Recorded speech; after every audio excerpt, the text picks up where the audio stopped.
بسم اللہ الرحمن الرحیم۔ یہ سعادت ہے آپ کی کہ آج آپ کے 10ویں امام علی نقی علیہ الصلوۃ والسلام کی ولادت کی تاریخ ہے اور کل ان کی شہادت ہے۔ سب سے پہلے میں آپ کو یہ سمجھانا چاہتا ہوں کچھ رجب کیا اللہ کا عظیم مہینہ، کل بھی میں نے بیان کیا تھا، آج بھی تھوڑا سا بیان کرتا ہوں تاکہ تھوڑا رفتہ جو ہے آپ ان سے قریب ہو سکیں۔ رجب 3 چیزیں اسے یاد رکھیے، ماشاءاللہ جو ناظرین ہیں وہ دیکھ رہے ہیں وہ بھی لکھ لیں، اپنے دلوں پہ لکھ لیں اور اس کو محفوظ کر لیں۔ اور وہ کیا ہے کہ سب سے زیادہ رجب کے مہینے میں اگر اسلام نے سب سے زیادہ ثواب رکھا تو وہ رکھا روزے کا۔ روزے کا بے حد ثواب ہے، اور اتنا ثواب ہے کہ معصوم نے فرمایا، بڑی حدیث ہے، بڑی عجیب و غریب حدیث مجھے ملی آج کتابوں میں، فرماتے ہیں لو اوتیا ملء الارض ذهبا ما كان افضل من صوم، اگر آپ پوری زمین کو سونا بنا کے راہ خدا میں بھی خرچ کر دیں گے تو بھی رجب کے ایک روزے کا مقابلہ نہیں ہو سکے گا۔ آپ کے دلوں پہ تھوڑا سا اثر ہوا، آپ نے محسوس کیا، لو اوتیا ملء الارض ذهبا، اگر زمین کو سونا بنا لیں آپ، زمین سونے کی ہو گئی، گھر میں نہ رکھیے اسے، راہ خدا میں خرچ کر دیجئے، تو ایک طرف ہے اس راہ خدا میں سونا خرچ کرنے کا ثواب ہے، ایک ہے ایک روزے کا ثواب رجب میں۔ کیوں؟ اس لیے کہ نبی نے فرمایا رجب شہر اللہ، رجب اللہ کا مہینہ ہے، وہ شعبان شہری، شعبان میرا مہینہ ہے، وہ رمضان شہر امتی، اور رمضان المبارک بندوں کا مہینہ ہے۔ یعنی دیکھیں کس طرح، چلیے غور کیجئے، رجب کس کا مہینہ؟ اللہ کا، شعبان کس کا مہینہ؟ میرا، اور رمضان مبارک تم لوگوں کا، بندوں کا مہینہ، مومنوں کا مہینہ، اللہ کے بندوں کا مہینہ ہے۔ اب آپ دیکھیے رجب اللہ کا مہینہ، یعنی کیا مطلب؟ اگر عقیدہ توحید مضبوط کرنا ہے تو رجب میں کریے۔ شعبان شہری، شعبان میرا مہینہ ہے تو عقیدہ رسالت مضبوط کریے کس میں؟ شعبان میں۔ رمضان شہر امتی، رمضان میری امت کا مہینہ ہے، امت میں سب سے افضل ہیں محمد و آل محمد، بات سمجھ رہے؟ تو اس میں عقیدہ ولایت مضبوط کیجئے۔ یہ تو میں نے آپ کو روایت سنائی، رجب اللہ کا مہینہ، شعبان رسول کا مہینہ، رمضان بندوں کا مہینہ، اسے علی کی ولادت کے بعد سے ایسے بھی کہہ سکتے ہیں رجب علی کا مہینہ ہے، شعبان رسول کا مہینہ ہے، رمضان اللہ کا مہینہ ہے۔ پہلے عقیدہ ولایت مضبوط کرو، جب عقیدہ ولایت مضبوط ہو جائے گا شعبان میں عقیدہ رسالت مضبوط کرو، جب عقیدہ رسالت مضبوط ہو جائے رمضان شہر اللہ ہے تو عقیدہ توحید مضبوط کرے گا۔ یہ ہے عزیزو، تو رجب اللہ کا مہینہ، یا اس طرح کر لی رجب علی کا مہینہ، شعبان رسول کا مہینہ، رمضان المبارک اللہ کا مہینہ۔ اب اس میں آپ غور فرمائیں اتنے زیادہ اعمال کی تاکید کیوں؟ رجب میں اتنے زیادہ، حد یہ ہے روایت میں موجود ہے، بڑی عجیب و غریب روایت میں نے پڑھی، نبی فرماتے ہیں جو انسان رجب میں، یا جو حرام مہینے ہیں، محترم مہینے ہیں جو 4 ہیں، کل میں نے آپ کو بتائے تھے، ریپیٹ نہیں کرنا ہے، اسے کیسٹ کوئی سن لیجئے گا پتہ چل جائے گا، چونکہ اتنا میٹر ہے ماشاءاللہ، وہ تو 1 گھنٹہ کم پڑ رہا ہے۔ کیا رجب میں امام فرماتے ہیں، نبی فرماتے ہیں جو انسان خالی 3 دن کے روزے رکھ لے، 3 دن کے، اور وہ 3 دن بھی شریعت نے بتائے، کیا؟ پہلا دن شب جمعہ یعنی جمعرات، دوسرا جمعہ، تیسرا سٹرڈے سنیچر، پھر کہہ لیجیے انگریزی میں کہہ دوں یا عربی میں ہی، تو جمعرات، جمعہ، ہفتہ، فرائیڈے، سٹرڈے اور تھرسڈے، اب تھرسڈے، فرائیڈے، سٹرڈے، یہ 3 دن نبی فرماتے ہیں جو ان مہینوں میں خالی 3 دن روزے رکھ لے تو اسے 900 سال کی عبادت کا ثواب ہے۔ 900 سال جیو گے کیا؟ کون جیے گا 900 سال؟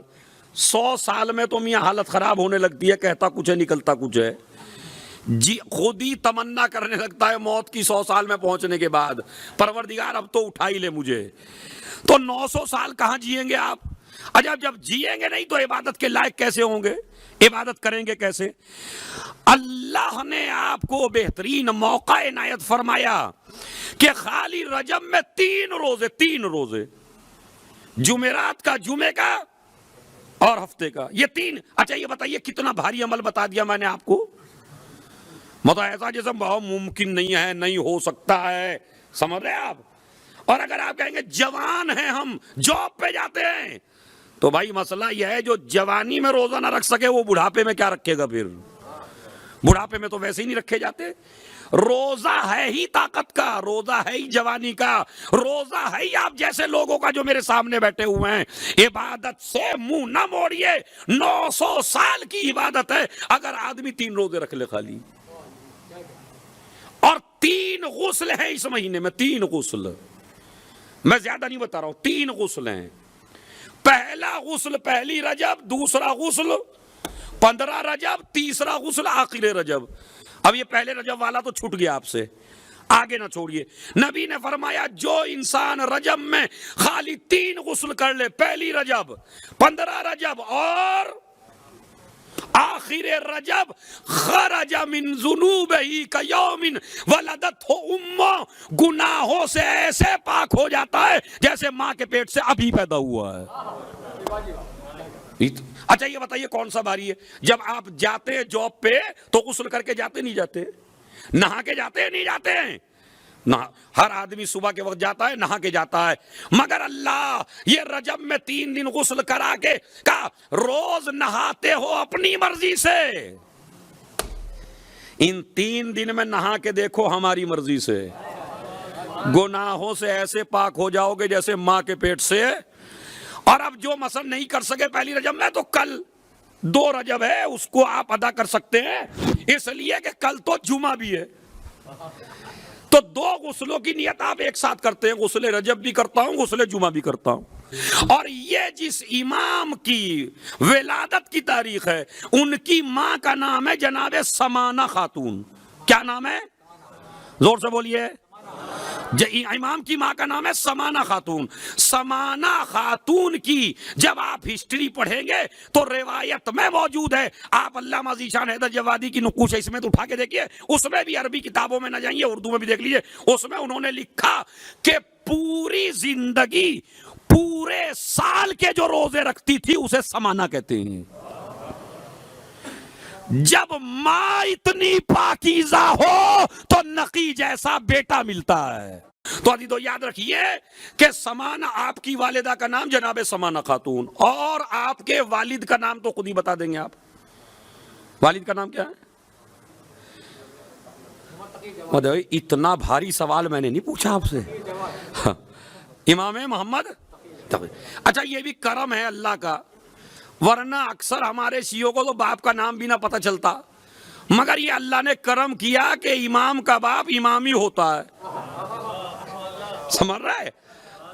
تو اب اس سے بھی میں نے آپ کو ایک ہنٹ دے دیا، آپ اندازہ لگا دیجئے، 10ویں کا باپ پوچھے تو 9واں بتا دیجئے بے جھجک، 9ویں کا باپ پوچھے تو 8واں بتا دیجئے، 8ویں کا باپ پوچھے تو 7واں بتا دیجئے۔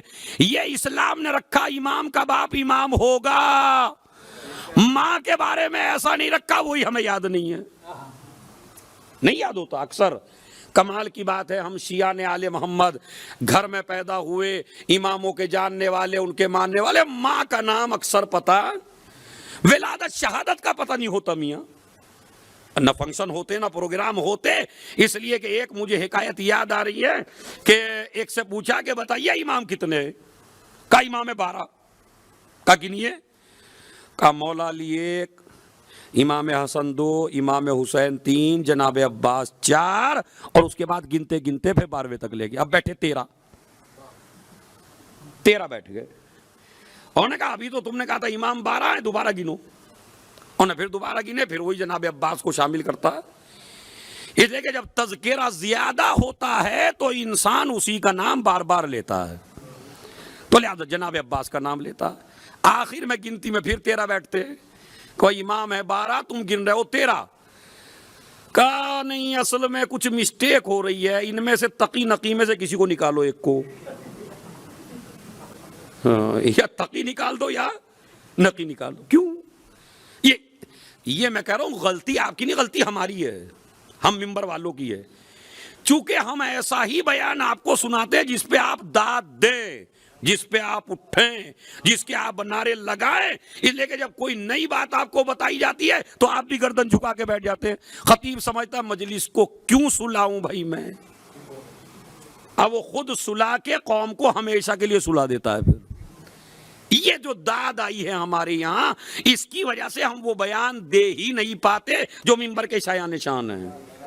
یہ کہ آپ کے ہاتھ ہی نہیں اٹھتے بھائی.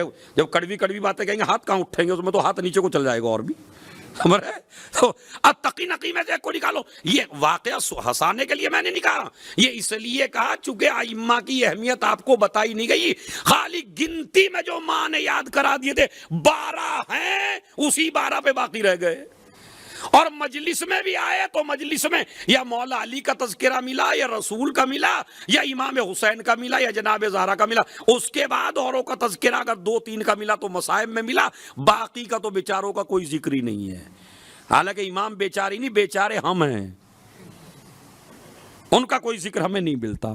لہذا میں گزارش کرنا چاہتا ہوں اپنے بیان کو اپنے اسی امام سے منسوب کر کے. تو ماں کا نام ہے کیا؟ سمانہ خاتون, جو مستقل روزے رکھتی ہیں, لیکن ان دنوں میں روزے نہیں رکھتے جن میں حرام قرار دیا گیا ہے. کبھی آپ یہ سمجھے قبلہ کہہ رہے ہیں پورے سال کے روزے رکھتے, عید کا بھی رکھتی ہوں گی. آج کل چل گیا ہمارے مذہب میں بھی ایسے ایسے مولائی پیدا ہو گئے جو مولائی کے نام پہ ایک دھبا ہے, مولائی نہیں ہے, مولائیت ان کے قریب سے بھی نہیں گزری, مولائی ہیں. ہم تو کالا ہی کپڑا پہنیں گے عید کے دن بھی. اور یہ کون سی بات ہے بھائی؟ پہلی تو بات ہے تم غدیر کے غلام ہو, آقا نہیں ہو. تم آقا نہیں ہو, غلام ہو. تمہیں کس نے حق دیا ہے مذہب میں یہ کروں گا یہ نہیں کروں گا؟ آپ کو حق کیا بیٹھتا ہے بھائی کہ مجھے یہ کرنا چاہیے؟ میں تو نہیں, میں تو اگر وہاں جاؤں گا نا ادھر حج پہ تو میں تو احرام بھی کالا پہن کے جاؤں گا. ارے اسلام کہتا سفید پہن کے جاؤ, یہ کالا پہن کے جائے گا. کیوں جائے گا بھائی؟ یہ اسلام بے وارث مذہب نہیں ہے, اس کے 12 وارث ہیں, اور ایک وارث اب بھی پردہ غیب میں ہے یا نہیں ہے؟ تو اسلام کو مظلوم نہ بنائیے. تو یہ من مانی اسلام میں نہیں چلنے والی. اچھا, جس کی بیوی تک پہ نہیں چلتی وہ مذہب میں چلاتا ہے. ایسا سمجھ رہے ہیں جیسے اس میں بالکل آزاد ہے, چاہے جو بھی کچھ کریے سب کچھ چلنے والا. نہیں, ہماری شہزادی جناب سمانہ خاتون روزے سال بھر کے رکھتی تھی, لیکن جن چیز میں شریعت نے حرام قرار دے دیا جن دنوں میں, ان میں روزہ نہیں رکھتے. مثلا عید کا روزہ حرام ہے, آپ نہیں رکھ سکتے. اور اگر آپ کہیں نہیں میرا تو موڈ بن رہا ہے چونکہ میں عادت ہو گئی روزہ رکھنے کی, میں تو عید پہ بھی رکھوں گا. کیوں رکھو گے بھائی؟ اسلام کہتا ہے عقل مند وہ ہے جہاں ہم بڑھنے کو کہیں وہاں بڑھے, اور جہاں رکنے کو کہیں وہاں رکے. یہ ہوتا ہے مذہب والا, یہ ہوتا ہے علی کا شیعہ. تو باپ کا نام امام محمد تقی, ماں کا نام جناب سمانہ خاتون. 5 اولاد ہوئی امام کے, 5 اولاد. ان 5 میں سے پہلا بیٹا سید محمد, دوسرا بیٹا جعفر جسے جعفر کذاب کہتے ہیں. یہ وہی بیٹا ہے جس نے امامت کا دعویٰ کر دیا تھا. امام زادہ ہے مگر امام نہیں ہے. میں توجہ چاہتا ہوں, کاش میرا جملہ پہنچ جائے. مذہب شیعت بڑا اساسی مذہب ہے, وہ امامت کو میراث میں نہیں دیتا. ارے امام حسن عسکری بھی 10ویں کے بیٹے ہیں, اور وہ بھی 10ویں کا بیٹا ہے. آپ کسی کو بھی مان لیجئے نا. کہا نہیں, آپ کسی کو نہیں مان سکتے جسے ہم بنائیں, اسے ماننا ہوگا. جعفر کذاب جس نے امامت کا دعویٰ کر دیا تھا، اور جب امام حسن عسکری دنیا سے رخصت ہوئے اور وہ امام حسن عسکری کی نماز جنازہ پڑھانے کے لیے آگے بڑھا، اور سب شیعوں کی آنکھیں لگی ہوئی تھی کہ جو بھی امام کی نماز پڑھائے گا وہی امام کا جانشین اور خلیفہ اور امام ہوگا بعد میں۔ اب یہ جو کھڑا ہوا تو مجمع کی حالت بدلنے لگی، کردار تو اس لائق نہیں ہے کہ جو امام بن سکے۔ ابھی 5 سال کا بچہ آیا، چچا کا دامن پکڑا امام زمانہ نے اور کہا آپ یہاں سے جائیے، امام کی نماز امام پڑھا سکتا ہے۔ تو لہٰذا یہ میں نے آپ کو بتائی عزیزو، اس امام کی ٹوٹل ایج کل 40 سال۔ یہاں اس محفل میں اکثر لوگ امام سے بڑے بیٹھے ہوں گے، جن کی 45 ہوگی، 50 ہوگی، 55 ہوگی، ہے یا نہیں ہے؟ امام سے بڑے ہوں گے با اعتبار ایج کے اعتبار سے بڑے ہوں گے، عمر میں بڑے ہوں گے۔ 10ویں امام پیدا ہوئے 2 رجب کو، اور جب پیدا ہوئے تو آپ کو پتا ہے، دیکھیں امام جب بھی کوئی پیدا ہوتا ہے تو روتا نہیں ہے، یہ آپ ڈکشنری میں چیک کر لیجئے۔ جب بھی ہمارا کوئی امام دنیا میں آتا ہے وہ آ کے روتا نہیں ہے، اس کا سب سے پہلا کام ہوتا ہے سجدہ۔ اچھا، ہم جب پیدا ہوتے ہیں تو روتے ہیں، نہ روئیں تو ماں باپ روتے ہیں، کیوں نہیں روئے؟ کیوں روتے ہیں؟ اب اس کا بھی ایک سوال ہے، انشاءاللہ کسی شب جمعہ بیان کروں گا۔ یہ بیان کرنے لگا تو میرا تو ٹائم ہی کم رہ گیا، لیکن میں بتانا چاہتا ہوں، ہمارا یہ امام 2 رجب کو پیدا ہوا، ماں کا نام بتایا، بچوں کا نام بتایا۔ ان کی ایک بیٹی بہت بڑی عالمہ ہے، حکیمہ خاتون، بڑی عظیم بی بی ہے یہ۔ ہر ایک شخصیت سے امام زمانہ کی ولادت کو پوشیدہ رکھا، مگر اللہ کے انتظام سے جس بیوی کو وقت ولادت رکھا گیا اسے حکیمہ خاتون کہتے ہیں۔ یہ امام زمانہ کی گواہ ہیں ولادت کی، یہ ہیں ان کی بیٹی۔ ہمارے امام سے پوچھا گیا کیا مولا قرآن مجید سے مردہ زندہ ہو سکتا ہے؟ امام نے کہا بالکل۔ کہا کیسے؟ کہا میت پہ 70 مرتبہ سورہ الحمد پڑھ دو، ہم گارنٹی لیتے ہیں بالکل اٹھے گا۔ کہا 70؟ کہا 70 مرتبہ نہیں، 7 مرتبہ پڑھ دو۔ کہا 7 مرتبہ؟ پھر کہا اگر 1 مرتبہ خلوص سے پڑھ دو۔ اب وہ ایک مر گیا، اس نے 70 مرتبہ 7 مرتبہ پڑھا، پھر 50 مرتبہ پڑھا، پھر 70 مرتبہ پڑھا، مگر مردہ تو زندہ۔ اب جب نہ ہوا تو آیا امام کی خدمت میں آ کے، یہ کون سی بات ہے؟ آپ خود کچھ نہیں اس نسخے پہ عمل کرتے ہیں، دوسروں کچھ بتاتے ہیں۔ آپ نے یہ کیسے کہہ دیا سورہ حمد میں تو 70 مرتبہ پڑھ کے آیا ہوں؟ امام نے کہا قرآن میں تو وہی اثر ہے، مگر سامت کے لیے ناطق کی زبان چاہیے۔ اور اس کے بعد کہا کوئی بھی مردہ میرے سامنے لا کے دیکھو۔ اب جو مردہ آیا امام نے سورہ حمد پڑھا، مردہ زندہ ہو گیا۔ تو ابھی تو اتنا عظیم میرا موضوع سورہ حمد بھی نہیں ہے، میرا موضوع ہے آپ کو یہ بتانا ہے کہ آپ جو ہیں یہ سمجھیے امام کی طاقت کیا ہے، امام کی قوت کیا ہے، امام کا علم کیا ہے۔ یہ ہے ہمارا 10واں امام جو دنیا میں زندگی گزار رہا ہے۔ اور اب آخری جملہ، اور اس کے بعد 5 منٹ میں لیتا ہوں خالی آپ سے اس ماہ رجب کے لیے۔ یہ تو میں نے ماں کا نام بتایا، باپ کا نام بتایا، بچوں کا بتایا، ان کے علم کی ہسٹری بتائی۔ کرامت نہیں سنا رہا ہوں، کرامتوں میں تو کئی مجلسیں چاہیے، خالی آپ کو موٹی موٹی ہسٹری جو آپ کے لیے مفید ہے۔ 3 رجب کو اس امام کی شہادت کی تاریخ ہے، انشاءاللہ پھر کل بیان اسی امام پہ ہوگا۔ لیکن ایک چیز جو آپ کو عمل کرنا ہے، وہ جب رجب آیا تو رسول 6 امام کے پاس ایک راوی آیا، سالم اس کا نام تھا۔ میں نے آپ کو بتایا نا رجب کے روزوں کے فائدے سن لیجئے۔ رجب کے روزے کا پہلا فائدہ ہے جنت کا واجب ہونا، دوسرا فائدہ ہے سارے گناہوں کا معاف ہونا، تیسرا فائدہ ہے جنت میں محل تیار ہونا، چوتھا فائدہ مطلب روزوں کے اللہ کی مرضی کا مالک ہونا۔ کتنی بڑی بڑی باتیں ہیں۔ اور 3 روزے رکھ لیجئے، 900 سال کی عبادت کا ثواب۔ اور اس کے بعد امام نے کہا سالم حل سنت شیئا فی ھذا الشہر، کیا اس مہینے میں تو نے ایک آدھ روزہ رکھا؟ کہا نہیں مولا۔ تو ایک مرتبہ کہا کہ تو نے ایسے ثواب سے تو محروم ہو گیا جس ثواب کی مقدار بندوں کو نہیں پتا، صرف خدا کو پتا ہے۔ کہا مولا ابھی تو رجب باقی ہے، کہا رکھ لو، اس لیے کہ یہ رجب کے روزے قبر میں ایک نورانی شکل میں آئیں گے، اور جب دہشت پھیل جائے گی قبر میں تو یہ نورانی شکل میں روزے آئیں گے، اور یہ عمل آپ کا آئے گا، آپ کہیں گے کون کہا میں تیرا وہ عمل ہوں جو تو نے رجب میں کیا ہے، اتنا بڑا۔ اس نے 3 روزے رکھ لیے۔ اب ایک شخص آ کے کہنے لگا جی آپ جیسے لوگ وہاں بھی تھے، اگر یا نبی اللہ طاقت نہ ہو روزہ رکھنے کی، تو امام نے فرمایا، نبی نے فرمایا رجب میں 1 روٹی کسی فقیر کو روز دے دینا، روز صدقہ دے دینا۔ کہا اگر وہ صدقہ بھی نہ ہو تو یہ ثواب کیسے حاصل کریں؟ تو ایک تسبیح بتائی، بس وہ تسبیح نوٹ کر لیجئے، موبائل میں لے لیجئے، اپنے دلوں پہ لکھ لیجئے، میرے سے لکھ لیجئے، بسم اللہ الرحمن الرحیم۔ وہ تسبیح روز 100 مرتبہ پڑھنی۔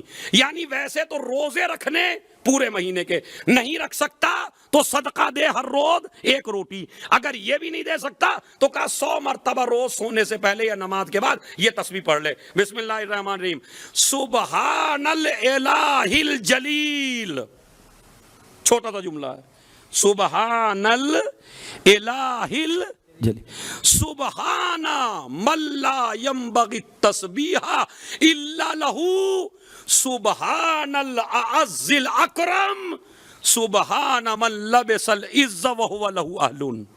یہ تسبیح ہے انشاءاللہ جو ناظرین ہیں وہ اسی میں سے بٹن دبا دبا کے آپ جو ہے اسی میں سے نکال لیجئے گا، سبحان اللہ الالہ الجلیل، سبحان من لا ينبغي التسبیح الا له، سبحان الاعز الاکرم، سبحان من لبس فی العز وهو له اہل۔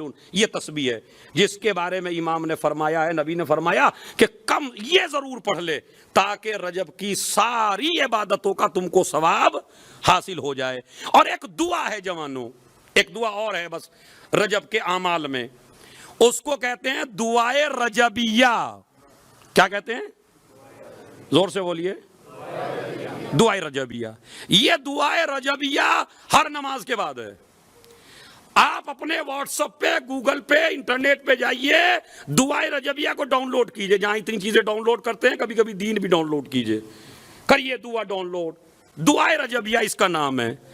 اس دعا کی بڑی تاکید ہے، یہ خالی رجب ہی میں پڑھی جاتی ہے، بس باقی دنوں میں نہیں پڑھی جاتی، رجب کے مہینے میں پڑھی جاتی ہے، اور وہ ہے بسم اللہ الرحمن الرحیم، یا من ارجوہ لکل خیر وآمنوا سقطہ عند کل شر، یا من یؤتی الکثیر بالقلیل، یا من یؤتی من سالا، یا من یؤتی من لم یسأل ومن لم یعرف تحننا منہ ورحمہ، آتنی جس کو یاد ہے پڑھے، آتنی بمسألتی ایاک جمیع خیر الدنیا و جمیع خیر الآخرہ، وصرف عنی بمسألتی ایاک جمیع شر الدنیا و شر الآخرہ، فإنہ غیر منقوص ما آتیت، فزدنی من فضلک یا کریم یا ذا الجلال والاکرام۔ اس کے بعد حکم ہے اپنی داڑھی اپنے بائیں ہاتھ سے پکڑیے اور انگلی ایسے، یاد النعماء والجود، یاد المن والطول، حرم شیبتی علی النار، پروردگار میری اس ناتوانی کو، میرے اس وجود کو،